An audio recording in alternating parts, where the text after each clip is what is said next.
Quand une femme n'a personne d'autre que Dieu, que se passe-t-il lorsque le téléphone cesse de sonner? Les bras qui la serraient autrefois la relâchent, et le monde continue d'avancer, mais Dieu se penche vers elle. Dans cette vidéo, nous allons révéler 8 vérités qu'une femme doit comprendre pour se relever après un rejet, se tenir debout lorsqu'elle se sent oubliée, et découvrir l'incroyable vérité que, lorsqu'elle n'a que Dieu, elle n'est pas vide. Elle est investie d'une mission. Car parfois, c'est dans l'absence de tous les autres qu'elle découvre enfin la présence de celui qui n'a jamais quitté.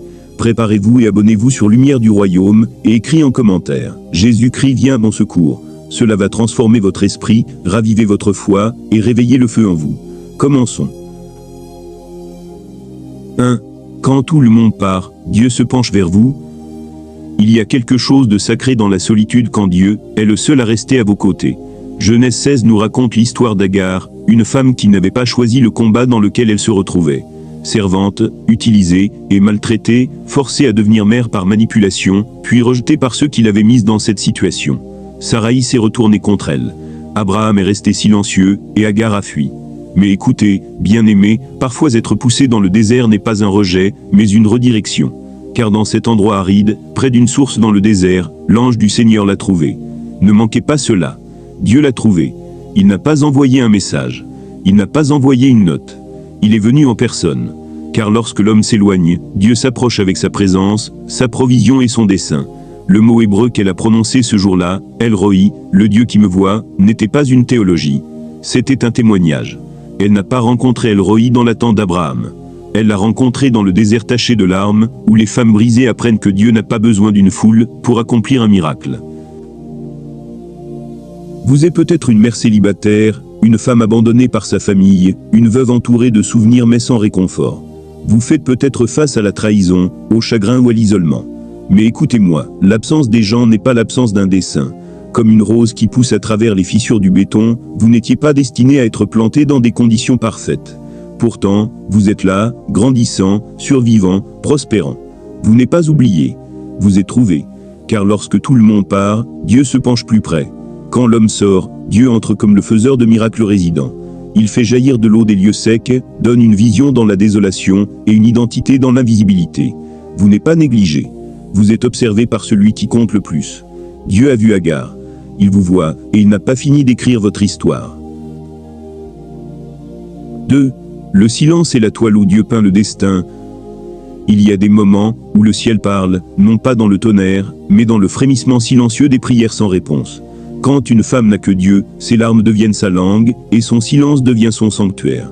L'histoire d'Anna dans 1 Samuel 1 ne parle pas seulement de stérilité. Elle parle de percée. Elle était moquée, provoquée et incomprise par ceux qui partageaient son toit. Même son mari ne pouvait la consoler. Mais le moment le plus dévastateur est venu quand Élie, le prêtre, celui qui aurait dû être son refuge, a mal jugé sa douleur et a cru que sa prière était de l'ivresse. Ne manquez pas ceci, même les leaders spirituels peuvent mal interpréter une souffrance silencieuse. Mais Dieu, lui, ne se trompe jamais. La bouche d'Anna bougeait, mais aucun son n'en sortait. Et pourtant, le ciel entendait chaque syllabe. Car le silence pour l'homme est encore un cri pour Dieu. Dieu interprète les larmes mieux que les mots. Quand vos mots s'épuisent, et qu'il ne reste qu'un gémissement trop profond pour être exprimé, Romains 8h26 nous dit, l'Esprit lui-même intercède par des gémissements inexprimables. Le silence d'Anna n'était pas un vide, c'était un berceau. Et dans cet endroit invisible, Samuel fut conçu, non seulement un fils, mais un prophète qui transformerait une nation. Femmes, comprenez ceci, votre silence n'est pas une impuissance. C'est une plateforme, une salle d'accouchement, un espace sacré, où le destin prend vie dans la douleur. Certaines de vos prières les plus puissantes seront celles que personne n'entendra, sauf Dieu. Quand vos amis ne répondent pas au téléphone, quand votre oreiller connaît le poids de votre chagrin, quand vous avez pleuré jusqu'à ce que vos yeux brûlent, et que votre gorge soit sèche, sachez ceci, Dieu est plus proche que votre prochain souffle. Le silence est son coup de pinceau. Il peint quelque chose d'éternel, même dans vos larmes. Ce moment sans réponse est le prélude à une réponse divine. Et ce que Dieu fait dans le silence ne peut être annulé par le bruit. Alors, soyez calme, femme de Dieu. Soyez calme, mère célibataire. Soyez calme, veuve en deuil. Soyez calme, épouse incomprise. 3. Le ciel n'a pas besoin de l'approbation de la terre. Il y a un feu discret dans le livre de Ruth, une histoire souvent romancée, mais profondément ancrée dans une réalité brute. Voici une femme qui perd tout, son mari, sa patrie, sa sécurité. Elle se retrouve avec le chagrin dans une main et la loyauté dans l'autre. Naomi, sa belle-mère, l'exhorte à retourner en arrière, à revenir à ce qui est familier, à se réfugier dans la sécurité. Mais Ruth s'accroche. Elle s'accroche non seulement à Naomi, mais à un Dieu qu'elle ne connaît pas encore pleinement. Ton peuple sera mon peuple, et ton Dieu, mon Dieu. Et dans cet attachement, dans ce refus d'abandonner, même si cela n'avait aucun sens logique, Ruth a marché directement vers son destin. Elle n'avait ni mari, ni argent, ni plan. Tout ce qu'elle avait, c'était sa loyauté. Et cette loyauté l'a conduite dans un champ appartenant à un homme nommé Boaz. Mais revenons en arrière. Elle n'avait pas de CV. Elle ne parlait pas couramment la langue locale. Moabite, étrangère, disqualifiée par tous les critères humains. Pourtant, Dieu n'a pas consulté son passé pour déterminer son avenir. Il n'a pas demandé l'avis de Naomi. Il n'a pas fait de sondage à Bethléem. Le ciel ne consulte pas la terre pour approuver ce qu'il a déjà oint. Ruth n'avait pas l'apparence requise, mais elle portait un dessein dans son sang. Car le dessein n'est pas cosmétique. Il est une alliance. Et ce champ où il glanait, c'était un GPS divin. Car lorsque vous marchez dans la fidélité, même vos détours sont orchestrés par le destin. Ruth marchait derrière les ouvriers dans un champ, mais le ciel voyait une reine en devenir. Car de son ventre viendrait Obed, Jessé, David, et de David viendrait Jésus, le Fils du Dieu vivant. Voyez-vous cela? La douleur d'une femme est devenue le chemin de la rédemption elle-même. Quand les gens quittent votre vie, ils ne font que laisser place à l'entrée de Dieu. S'ils sont partis, bénissez-les. S'ils vous ont trahi, libérez-les. S'ils vous ont négligé, remerciez Dieu, car leur absence n'est pas votre fin. C'est Dieu qui fait de la place pour quelque chose d'éternel. Votre Boaz n'est pas en retard. Il est divinement aligné. Votre rejet est votre redirection. Et aucune étiquette, que l'homme tente de vous coller, ne peut annuler le dessein que Dieu a placé en vous. Vous êtes peut-être une femme sans homme, sans argent, sans carte, mais si vous avez Dieu, vous avez assez pour marcher dans votre champ. Votre destin n'a pas besoin du sceau d'approbation de la terre. Il est déjà scellé dans le ciel. Et le ciel vous appelle Ruth. Pas la veuve, mais la guerrière. Pas l'étrangère, mais l'héritière. 4. Le désespoir n'est pas la fin, c'est la porte de la délivrance. Certaines portes ne s'ouvrent qu'après avoir frappé jusqu'à en avoir les mains meurtries. Certains miracles ne se manifestent que lorsque vous n'avez plus de pièces pour payer le réconfort, ni d'amis pour applaudir votre force. Il y a une femme dans Marc 5 qui connaissait le désespoir. Sans nom, mais inoubliable. Pendant 12 longues années, elle a saigné, hémorragie non seulement physique, mais émotionnelle, relationnelle, financière et sociale. Selon la loi juive, elle était impure. Cela signifiait que personne ne pouvait la toucher. Ni sa famille, ni un prêtre, ni un ami. 12 ans, soit 4380 jours, à se réveiller en espérant être guérie, pour s'endormir brisée à nouveau. L'Écriture dit qu'elle avait dépensé tout ce qu'elle avait pour des médecins, et au lieu de s'améliorer, son état empirait. Mais laissez-moi vous dire ce que Dieu fait du désespoir. Le désespoir est le cri qui attire l'attention du ciel. Ce n'est pas une faiblesse, c'est une arme. Cette femme n'avait ni soutien, ni mari dont on parle, ni foule pour l'encourager. Mais elle avait encore sa volonté de ramper. Et parfois, c'est tout ce dont vous avez besoin. Elle s'est frayé un chemin à travers la foule, évitant les regards accusateurs, se glissant sous les robes et les coudes, juste pour toucher le bord de son vêtement. Elle n'avait pas besoin de rendez-vous. Elle n'avait pas besoin des projecteurs. Tout ce qu'elle voulait, c'était un contact. Et quand elle l'a touché, la vertu a coulé. Pas seulement la guérison, mais une identité. Jésus a arrêté la foule et l'a appelée fille. Ne manquez pas cela. Il ne l'a pas appelée femme. Il ne l'a pas appelée étrangère. Il a dit fille. Ce n'était pas seulement une guérison. C'était une adoption. Ce n'était pas seulement une restauration. C'était une révélation. Certaines d'entre vous sont dans un lieu de foi désespéré. Vous saignez en silence, perdant votre espoir. Vous êtes fatigué, brisé, incomprise et épuisé. Mais ce n'est pas votre fin, c'est votre entrée. Votre rampement deviendra un appel. Votre murmure sera la porte de votre miracle. Dieu n'ignore pas le désespoir. Il l'habite. Et quand le monde vous qualifie d'impur, quand il vous rejette, Dieu vous intègre. Cette femme n'a pas seulement reçu la guérison, elle a reçu la plénitude. Et il le fait encore aujourd'hui. Votre désespoir n'est pas le dernier chapitre. C'est la porte ouverte à une délivrance divine. 5. La présence de Dieu est plus forte que l'absence des gens. Certaines révélations ne se trouvent que dans l'obscurité, dans cet endroit où personne d'autre ne reste, dans cet espace sacré, où le chagrin gonfle, et où le silence pèse lourdement sur l'âme. Tôt ce matin-là, Marie-Madeleine se tenait devant le tombeau, en pleurs. Les disciples étaient déjà rentrés chez eux, confus et désorientés par ce qu'ils ne comprenaient pas. Mais Marie est restée. C'est la force d'une femme qui n'a que Dieu. Elle reste. Elle s'attarde dans la douleur, jusqu'à ce qu'elle se transforme en présence. Alors que d'autres voyaient un tombeau vide, et retournaient à leur routine, Marie restait près de la tombe, là, où tout espoir semblait perdu. Et alors, Jésus est apparu. Pas sous la forme qu'elle attendait. Elle ne l'a pas reconnu au début, car la résurrection ressemble rarement à ce qu'on connaît. Mais quand il a prononcé son nom, Marie, quelque chose dans son esprit a bondi. La voix qui l'avait délivrée de sept démons. La voix qui l'avait affirmée, quand la société la rejetait. La voix qu'il aimait, quand les autres la jugeaient. Cette voix prononçait son nom. Les gens peuvent disparaître dans vos pires heures, mais Dieu se révèle dans le vide. Ce n'est pas un hasard si Jésus s'est révélé en premier à une femme. Pas à un disciple, pas à un roi, pas à un pharisien, mais à une femme sans plateforme, sans chair, sans prestige, seulement des larmes.